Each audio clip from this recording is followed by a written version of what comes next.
உங்களுக்கு தெரியுமா, பூசணிக்காய் மூலியமாகவே எரிஞ்ச நம்மளுடைய சருமத்தையே குணப்படுத்த முடியும்னு மெடிக்கல் டீலில் டிஸ்கவர் பண்ணியிருக்காங்க. ஒரு எலியோட எரிஞ்ச சருமத்தை பம்கின் மூலமாக ட்ரீட்மெண்ட் செஞ்சு அந்த எலியோட எரிஞ்ச சருமம் திரும்பவும் ரீக்ரோ ஆகி அங்கே முடிகள்லாம் வளர்ந்துருக்கு. நம்ம ஸ்கின் பேர்ன் ஆனால் பம்கின் மூலமாக குணப்படுத்த முடியும் அப்படின்னு இப்போ தான் கண்டுபிடிச்சிருக்காங்க.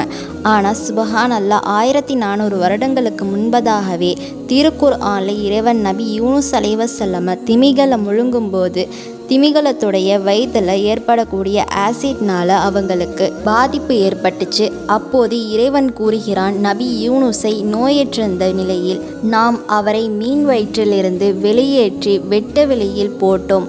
அன்றையும் நாம் அவருக்கு மேல் ஒரு பூசணி செடியை முளைப்பித்து வளர செய்ததாக அப்படின்னு இதன் மூலியமாக மீன் வயிற்றுக்குள்ள நபி யூனுஸ் அலைஹிவஸல்லம் வெளியே வந்த பிறகு பம்கின் மூலமாக எடுத்த ட்ரீட்மெண்ட்னால அவர் நோயற்ற நிலை மாறி மீண்டும் இயல்பான நிலைக்கு மாறுகிறார்கள்.